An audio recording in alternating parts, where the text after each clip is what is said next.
Hello, police? Yes, I'd like to report a hate crime.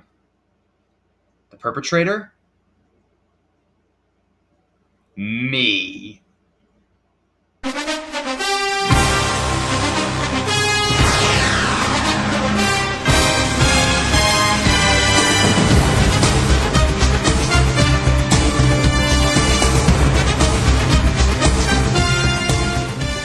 Ladies and gentlemen, welcome back to Papa's Points Per Punt Fantasy Palooza 2023. I am your host, your fearless commissioner, and your current first place in points for fantasy football team manager, Frank Big Papa. Very excited for another year of fantasy football with 11 of my best friends. And today, and this week, and this season, we're going to be doing things a little fancier than usual.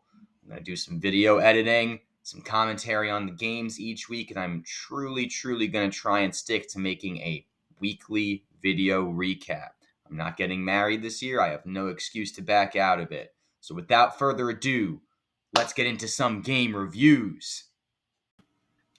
First matchup we have Both of D's Nuts, managed by Cody Whaley, against Silence of the Lambs, managed by Napoleon Kukulis. 109-94, D's Nuts.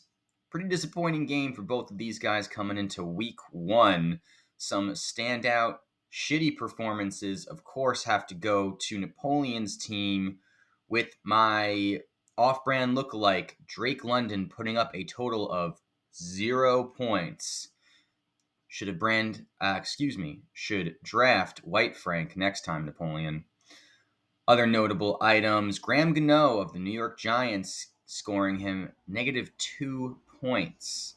As you all saw, the New York Giants lost 40-0 to the Dallas Cowboys on Sunday Night Football.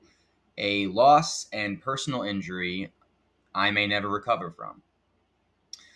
Cody's team just barely was able to scrape by. In Monday Night Football, he had Josh Allen only able to put up 9 total fantasy points after what I believe were 3 turnovers to the New York Jets. Don't quote me on that. It might have been more. I didn't have power during that game. Next game up, we have the Fat Men, managed by Matt Fatabeni, against Warm Sunday Bagels, managed by newcomer manager John O'Brien. With a final score of 119-81, the Fat Men. This one was tough to watch. John's obvious downfall, forgetting to pull out tight end Travis Kelce, who was officially ruled out of the game only a few hours prior to kickoff on Thursday. John says he was at work and wasn't able to adjust his lineup in time. That's what happens when you're a real, mature, working adult who doesn't care only about fantasy football. A couple of other highlights, of course. Matt started Joe Burrow, the Cincinnati Bengals, who had an absolutely horrendous game, but had his team saved on the backs of huge performances by Jacoby Myers and the Jets defense, of course, playing those Bills and getting those turnovers. Along with having 0 points from Travis Kelce, John also saw a 0.4 return from Kansas City wide receiver Sky Moore and 0 points from T. Higgins. That is quite a bit of bad luck for John, and only appropriate that he's playing my cousin Matt, who his first season also forgot to check and set his lineups. Better luck next week, boys.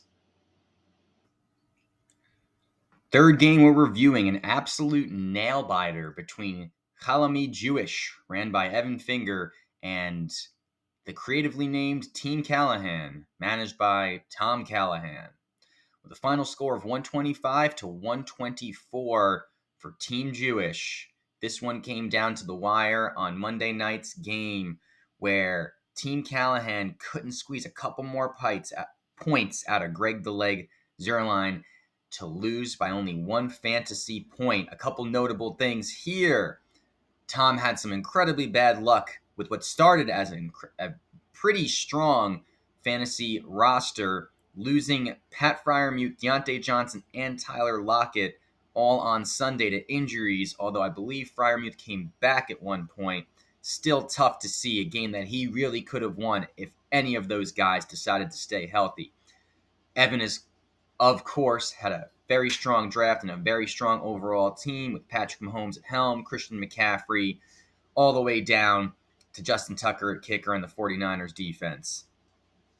Strong performance all around. You hate to see someone lose at so close a point differential, but it's just week one. Next up, Deshaun's Masseuse, ran by Dan Stern against the Beantown Bean Brigade, ran by Mike Sanfordino. Coming out of the draft, both of these guys had somewhat questionable decisions on who they were starting in their lineups, but what this game really came down to was an absolutely stellar performance by the Cowboys defense and special teams, who we all saw Sunday night had their way with the New York Giants, scoring Mike a total of 35 fantasy points, putting him well above what he would have gotten otherwise, allowing him to beat Dan 114 to 111. Other notable things on Mike's roster, he started Lamar Jackson, who just cannot seem to get it together again. Only week one, though. Dan got cucked basically by the Steelers. You hate to see it. I wouldn't have taken Najee Harris, but someone had to. And hey, another close game, but week one is week one. Next up, we have a special segment new for this year that I'm calling the Ass Reaming of the Week. Tom Brady ran by Brian DeStefano against Perfume Department ran by Brian Charletta. Final score of 151 to 90. And quite a reaming it was. Brian with a Y, riding pretty much on the back of the monstrous game from Tyreek Hill and Miami, scoring him 44.5 fantasy points. Brian with an I, with an overall shoddy team, took 4 tight ends in the draft this year, only to start the 2 lower scoring and leaving the higher scoring ones on his bench.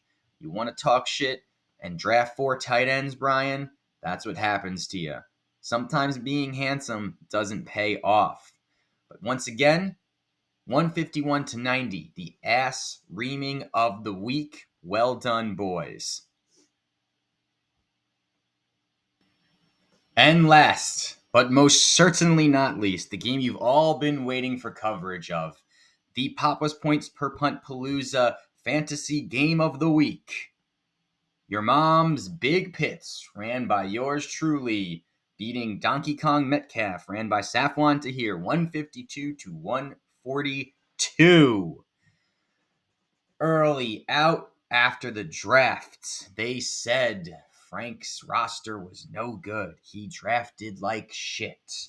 How dare you take Tua? How dare you take Kyle Pitts? How dare you take Debo?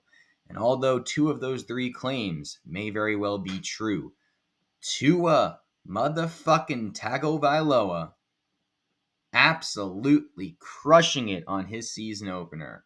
Him and Tyreek, number 1 quarterback, wide receiver combo of the year. Mark my words. As long as Tua doesn't die again, we are riding strong in Miami. Came down to the very end where Stephon Diggs was able to absolutely rock it and get me a 26.2 pointer on Monday Night Football, pushing me to the top past Saf, who should have beat me going into Sunday night's games.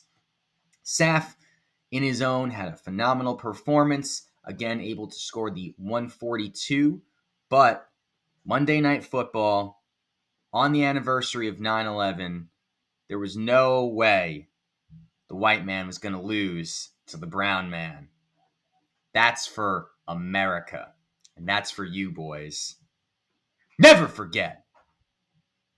And with that, we have the end of the review of Week 1 in Papa's Points Per Punt Fantasy Palooza Fantasy Football League. Once again, thank you all for playing. Thank you all for being a part of this. And thank you for watching this video. As I said, I'm going to try and make reviews every week. Best of luck to you this week.